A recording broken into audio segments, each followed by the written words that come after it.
السلام عليكم ورحمة الله وبركاته. أهلا بكم حبايبنا الكرام. ده الجيب الشق اللي عملناه في الفيديو اللي فات، الجيب الشق اللي هو اللي تحت عملناه بنفس الطريقة دي كده. تمام. الجيب شكله جميل طبعا. على القناة، موجود على القناة، اللي عايز يشوفه هتلاقوا الرابط بتاعه في آخر الفيديو وفي أسفل وصف الفيديو إن شاء الله.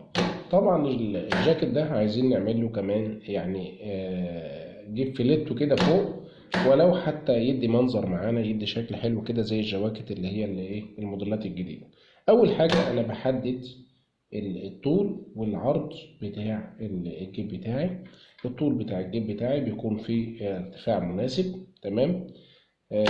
والوسع بتاع الطول بتاع الجيب الفيليتو ده هيبقى حوالي مثلا حوالي 15 سم. تمام. هنجيب ورقتين كده، ورقتين من الجيب ده بالشكل ده كده اهو.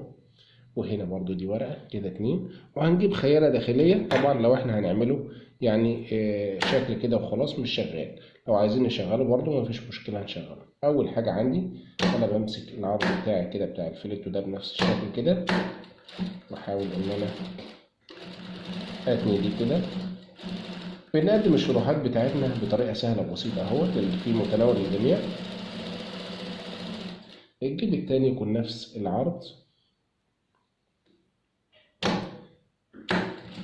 لازم الاتنين يكونوا عرض واحد. تمام.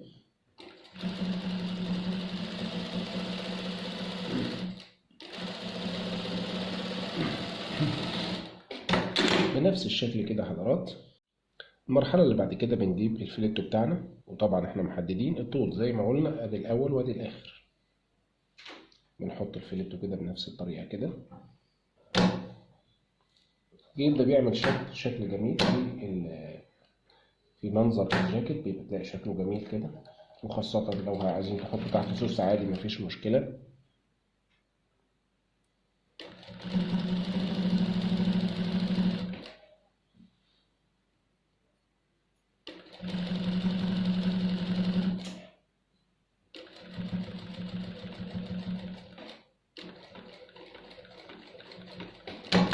هنا بقى الجيب الفيليتو ده عكس اللي احنا عملناه التاني، عكس بتاع الجنب. هنا لازم الاتنين يكونوا قبل بعض يا حضرات. يعني ايه الاتنين قبل بعض؟ الخياطة بتاعت المكنة دي تكون قبل خياطة المكنة التانية بالظبط. والمسافة ما بين الفتحة الداخلية دي، الفتحة الداخلية تكون قد التانية بتاعت دي مرتين. يعني انا هقلب دي كده وهقلب دي كده علشان ما تطلعش الفتحة بتاعتي واسعة او ضيقة. لو طلعت واسعة او ضيقة تعمل لي ايه؟ تعمل لي مشكلة وتبوظ لي الجاكيت. تمام. اهو. وزي ما قلت قبل كده وانا بخيط بعد الخياطة بملي مثلا. تمام. علشان الخياطة ما تدليش على الوش.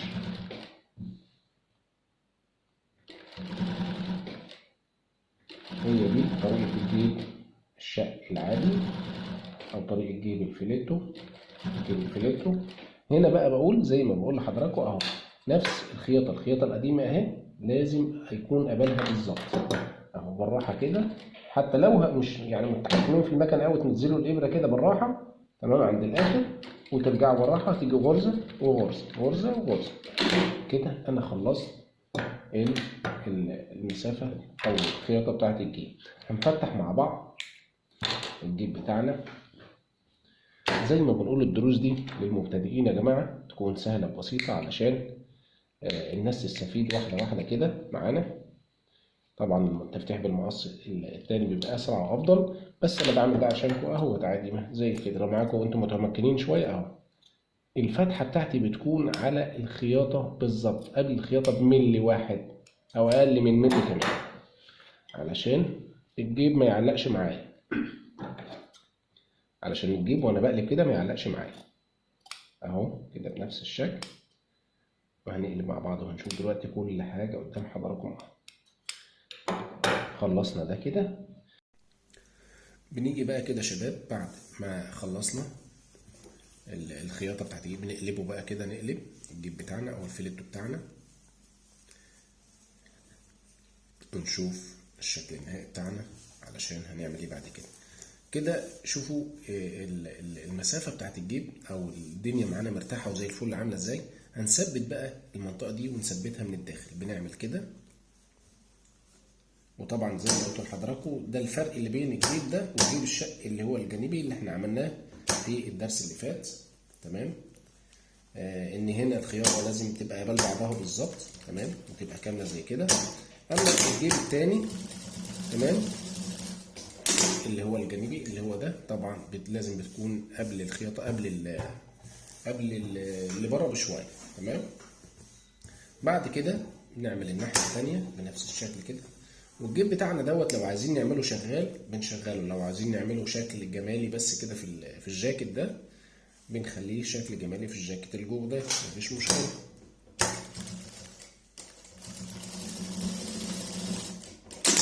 طيب لازم يبقى فيه شوية زيادة كده من هنا علشان يدوا تقل كده للفيليتو، ويبقى ايه ماسك الجيب من تحت. تمام.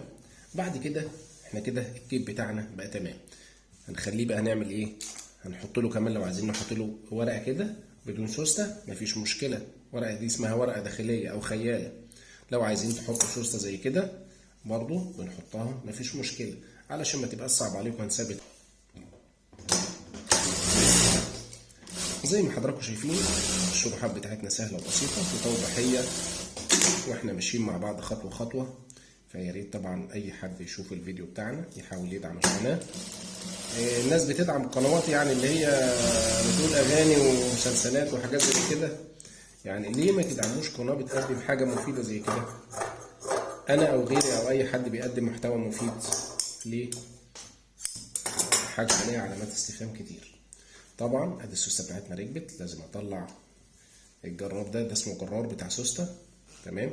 اللي انا بفتحه واقفله ده اسمه جرار. احنا بنقول مسميات يا جماعه علشان الناس اللي هم ما عندهمش خلفيه بالصنعه بتاعتنا او بالمسميات الخاصه بالصنعه، علشان يبقوا معانا كده واحده واحده، علشان الناس برضو اللي معانا في الكورس ان شاء الله يعني تبقى فاهمه كل حاجه قبل ما نبدا الكورس ان شاء الله.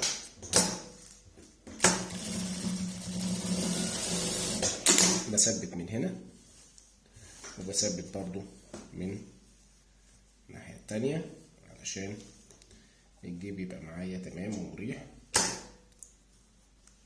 اهو بالشكل ده. تلاقوا شكل الجيب جميل يعني بسم الله ما شاء الله، حاجه حلوه. حركه بسيطه عمل شكل جمالي في الجاكيت الجوخ. تمام. وهنشوف مع بعض دلوقتي. في بعض الاوقات بيبقى مش مستحب للشغل فاحنا بنعمله كشكل جمالي وخلاص. تمام. نثبت بقى من الناحيه التانيه زي ما اتقال لحضراتكم. الناس اللي عايزه تنضم لنا للكورس وتشترك في الكورس بتاعنا هيكون شامل كل شيء. تعليم الخياطه والباترون. مده الكورس 3 شهور. تمام. الكورس اونلاين يعني وانت قاعد في بيتك او انت قاعد في بيتك بدون اي تعب وبدون اي مجهود. وهو ده الجديد والمتبع يا جماعه، هو ده الجديد والمتبع.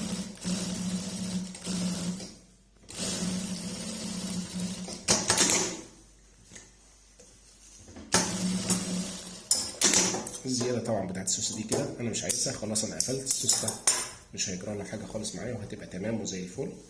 نشوف مع بعض بقى كده الشكل بتاع الجيب بتاعنا بقى عامل ازاي. بصوا حضرات بسم الله ما شاء الله، ادي شكل الجيب بتاعنا بسم الله ما شاء الله، حاجه تحفه، حاجه زي الفل. طبعا لو عايزين تشغلوا الجيب برضو بيبقى شغال، لو عايزينه مقفول شيء يدي شكل جمالي بس زي كده مفيش مشكله. تمام. بتمنى طبعا يعني الفيديو من غير يعني الجيب من غير مكوى شكله كده من غير مكوى، لسه بقى ما نطبق مكوى كده حته يعني فودره كده ونكوي بالمكوى اتفرجوا تلاقوا حاجه تحفه. تمام. يعني ده كان فيديو بسيط من ضمن الفيديوهات القائمه بتاعتنا. ان شاء الله انتظرونا في فيديوهات قادمه مفيده، والسلام عليكم ورحمه الله وبركاته.